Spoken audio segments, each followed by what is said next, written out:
Hello, everyone. My name is Shawn Gallaway, and I'm the founder of the I Choose Love movement and the creator of the song and book I Choose Love. So I'm glad to be here with Love Begins With Me folks here, and wanted to tell you a little bit about my journey and how I came into really the heartfulness of love in my own life, and then how I'm using that to reach out to the world with.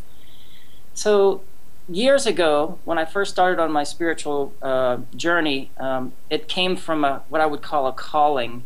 And callings can be either great fortune or great challenge. In this circumstance, it was a relationship that ended for me, and I began to really question who I was, and begin to undertake that passage into what I would call the shadow side of my life.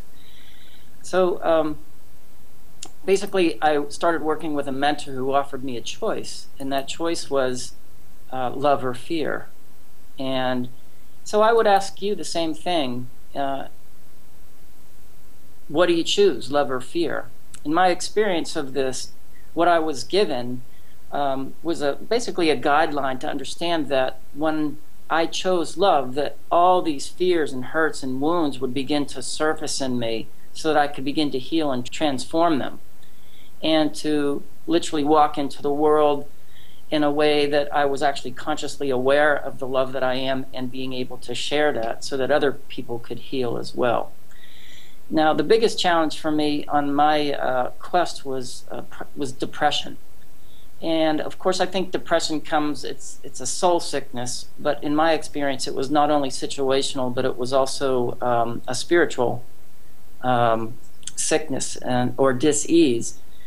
And from this place, I began to really uncover all the depth of wounding that I had coming into the world in separation, is what I would call it. It's like part of my quest has been about to actually reconnect or plug back into what I would call the source, or divine love, or in this case unconditional love. And I had to begin to weed out those thought forms and subconscious belief patterns and behaviors that would allow me to come back to my heart. So the fears that I had to go through were just intense, and as I have worked with people over the years, it's been an interesting experience to watch them choose love and confront their own fears.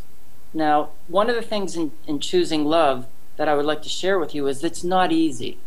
It's not an easy path. It hasn't been for me anyway. And because there's this sort of battle that's been happening inside of me, and what I'm doing is actually allowing my heart to take control of my life, as opposed to being led by the fears that were rooted in my mind. And as I begin to shift that, there was a bit of a war for control inside myself. And I like to tell this story of I was working with a Vietnam veteran, and he had confronted this place of fear within himself, and he said, "Shawn, I'm more afraid of going through this than I was in a battlefield with bullets flying over my head." And I said, "It's okay. We're going to breathe through this, and together we'll step through this." So one of the things about choosing love, for me, it's also been about embracing authentic community. And how do we hold what I would call the Christ consciousness, or that unconditional love, in a way that we're each holding a part of that so that we can all heal together? And I think we're coming into a place right now of what I would call unity consciousness. I don't think, I know it. That everyone is important. Everyone's holding a piece to the whole, and we're going to support each other by going through these transformations and facing our fears, and understanding that, no, you're not going crazy, you're healing. And if you're held by people who understand this and know this, it's okay. I like to tell this story. Years ago, I read this, Carolyn Mace talked about this a little bit, when the Tibetan monasteries were invaded by China. It was like this energetic, spiritual energy came flying out all over the world. And one of the things that the Tibetan monks do is that they understand that they're going to have to wrestle with their own fearful ego. And they're held safe when they do that. And what that can look like is severe depression or psychotic episodes or whatever. But they're held there for a period of time until they wrestle it and they come to a place where they have control of that aspect of their consciousness, and it begins to fuel the fire that they are so that they can shine brighter in the world. And so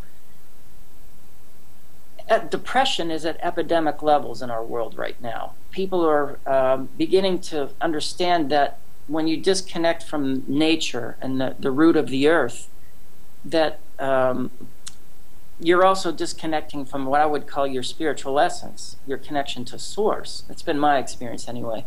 And with this onset of depression, we're beginning to realize that yes, we've left those teachings that are really rooted in truth and true honest love. So a lot of my experience, again, with my own personal crazy or coming through depression was rooted in coming into the arts and using the arts as a healing tool to be able to gain insight and awareness and be able to understand that depression for me, although as rigid and awful as it was and challenging as it was, walking around with feeling like I want to be dead for months on end, I had to make friends with it. I had to go in and really do the work, internal work, and that had to begin with me, which is what the Love Begins With Me is all about. And that started off with the choice. Yes, I choose to love, and now I'm going to go diving into this dark depression and understand what are the thought forms, what are the experiences that I've had that have left me feeling somewhat distorted in my thinking and have left emotional baggage within my own energetic field that I can begin to uncover and release and let go. Now this, I think the great value in today's world is that we can get through this much faster than we did back in the 80s and 90s when I was in the midst of all of this. And that's the good news. You know, the challenging news is that, yep, we still have to go through it. And as we come together, we can support each other through this great transformation, because it really, at the root of it, that I found was my joy. I had no idea that I was gifted in the visual arts along this journey. And when I started painting pictures, and I got the opportunity to paint out what I was feeling, and it was just a liberating experience, you know, to paint these pictures where I was, you know, is like vomiting and up, like blowing up like a volcano, and like ancient tears running down my cheeks. And it was interesting because after each one of these paintings there would be this wonderful painting of joy that came after it. So one of the things that I also like to tell people on the healing journey is that yes, it's difficult, but the rewards are just off the charts beneficial. There's a sense of peace and joy and wonder and innocence that comes from that courage that it takes and that bravery that it takes to confront those shadows within myself. And now it's interesting because we're coming to a place in our world with unity consciousness where we all realize we're connected. And from that place, how do we move forward and become the light so that other people can see their light?